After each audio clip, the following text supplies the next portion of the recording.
Եկեք անկեղծ լինենք։ Այն գնահատականները, որոնք հնչում են հիմա Հայաստանի նոր կառավարության ձևավորումից հետո 1 տարի անց, շատ նման են այն դասական վեճին, որն ավանդաբար ընթանում է կիսով չափ ջրով լցված բաժակի շուրջ։ Լիքն է, թե դատարկ, հսկայական աշխատանք է կատարվել, թե ոչինչ չի արվել, ակնառու հաջողություններ կան, թե ամեն ինչ ձախողվել է։ Ու գիտեք, սկսում եմ գիտակցել, որ պարզապես իմունիտետ եմ ձեռք բերել նման խոսակցությունների եւ վերլուծությունների հանդեպ։ Ինձ համոզելը անիմաստ է։ Մեկ-մեկ նույնիսկ ափսոսում են այն ջանքերը, որոնք շատ լուրջ մարդիկ գործադրում են ինձ համոզելու համար։ Կասկածներ ունեմ նաեւ, որ ողջ աշխարհում է այդպես։ Հասարակ բրիտանացին մտնում է Լոնդոնի կամ Մանչեսթերի սուպերմարկետը։ Տեսնում է, գները նվազել են։ Սա պաշտոնական վիճակագրություն է։ Սեղանի արժեքը վերջին տարվա ընթացքում պակասել է։ Սեղան ասելով նկատի ունեմ ոչ թե կահույքը, այլ այն, ինչ մենք հայերս անվանում ենք սեղան գցել։ Ինչ ենք սովորաբար ամեն օր գցում մեր սեղանին։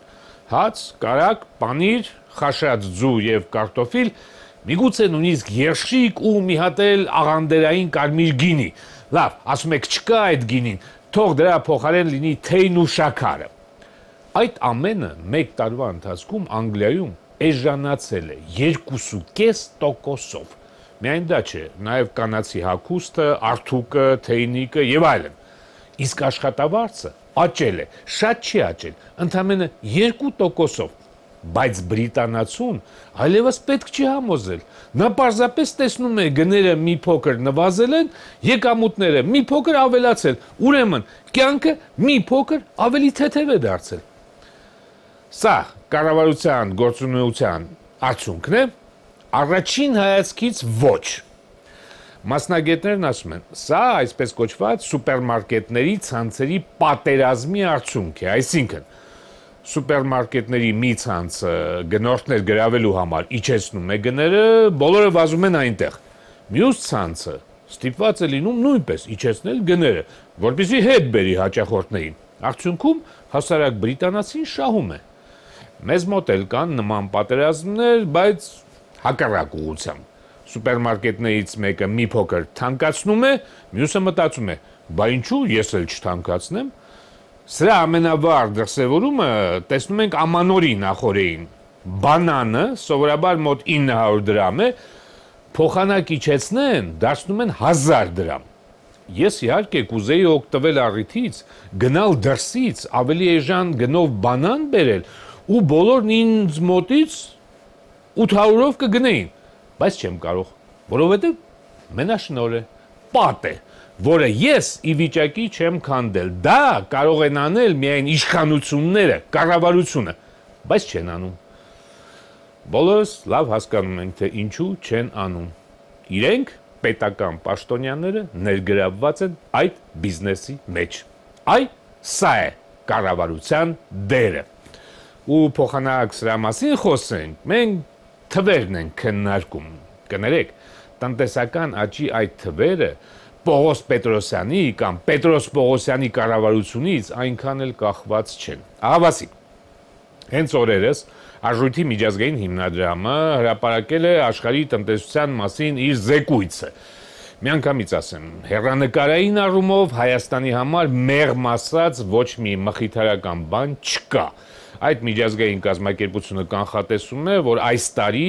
Հայաստանում ոչ միայն աճ չի լինի, այլև կգրանցվի անկում 1%-ով։ Օբյեկտիվ պատճառներով։ Ոչ թե Հայաստանի կառավարությունը վատ կաշխատի, այլ պարզապես Ռուսաստանի վիճակն է բարդ։ Տրանսֆերտները այնտեղից քչանում են, ներդրումները պակասում, հայկական ապրանքն էլ չի վաճառվում։ Իսկ այդ ապրանքը ո՞րն է։ Ենթադրենք կոնյակը։ Գաղտնիք չէ, որ մեր անմահական խմիչքը գրեթե միայն Ռուսաստանում է սպառվում։ Խնդրում եմ մի համոզեք ինձ, որ Եվրոպայում էլ են խմում, տեսել եմ, թե ինչպես են խմում։ Պրահայի սուպերմարկետում տեսա մեր աղթամարը, լացս եկավ, մի քանի ամսվա, միգուցե մի քանի տարվա փոշի էր շշերի վրա նստած։ Չեն գնում։ ու ֆրանսիական Pernod Ricard-ն էլ, երբ տարիներ առաջ գնում էր մեր գործարանը, ամենևին էլ չէր թաքցնում, որ մեր կոնյակի միջոցով պարզապես ուզում է դուրս գալ ռուսաստանյան շուկա, որովհետև միշտ էլ այնտեղ են խմել մեր կոնյակը։ Հիմա Հայաստանի կառավարությունը հո չի կարող գնալ ու համոզել ռուսաստանցուն, որ մեր կոնյակը գնի։ Հանրահայտ է, չէ՞, ճգնաժամի ժամանակ մարդիկ կոնյակ չեն խմում։ Էժան օղի են օգտագործում, այն էլ մեծ քանակությամբ։ Բայց արդյոք մեր կառավարությունը որևէ բան չի կարող անել ծանրագույն պայմաններում հայտնված մեր տեղական ձեռնարկատերերի համար, որոնք կոնյակ են արտադրում։ Կարող է։ Հաշվի առնելով ստեղծված իրադրությունը, կարող է բացառության կարգով արտոնյալ վարկեր տրամադրել կոնյակ արտադրող ոչ մեծ ձեռնարկություններին, որովհետև խոշորները մի կերպ տակից դուրս կգան, փոքրերը չեն դիմանա։ Բա էլ որօրվա համար են այն լավ նախընտրական կարգախոսները միջին եւ մանր բիզնեսին աջակցելու վերաբերյալ։ Զբաղվում է արդյոք կառավարությունը այս հարցով։ Ամենայն դեպս ես չեմ լսել, ընդունում եմ, միգուցե պարզապես տեղյակ չեմ, բայց սրանք մասնավոր խնդիրներ են, երբ ես գնահատում եմ կառավարության մեկ տարվա աշխատանքը, գլխավորը ինձ համար սա է, արդյոք այս մեկ տարում փոխվել է փիլիսոփայությունը, գաղափարախոսությունը, մոտեցումները, վերաբերմունքը, արդյոք ակնհայտորեն դրսևորվել է քաղաքական կամքը, պայքարելու կոռուպցիայի մենաշնորհների դեմ։ Ինչ ասեմ, մի քանի շաբաթ առաջ լսեցի, թե ինչպես էր այն պաշտոնյան, որը կոչված է պայքարել մենաշնորհների դեմ, խորհրդանում ջանադրաբար հիմնավորում, որ այդ մենաշնորհները միանգամայն արդարացված են, հենց այդպես էլ պետք է լինի։ Ահա, այսպիսի քաղաքական կամք։ Ու ամենագլխավորը, ինչ որ թվերի շուրջ ենք վիճում, վիճակագրություն ենք վկայակոչում, միջազգային կազմակերպությունների կանխատեսումներն են քննարկում, մոռանալով, որ ուղիղ մեկ տարի առաջ նոր կառավարության առջև ամենաբարձր մակարդակով դրվել էր մի հիմնական խնդիր՝ վերականգնել հասարակության վստահությունը իշխանությունների կառավարության նկատմամբ։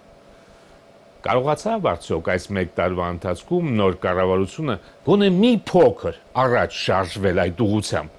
Հիմա մենք մեր իշխանություններին եւ կառավարությանը ավելի շատ ենք վստահում, քան անցած ապրիլին։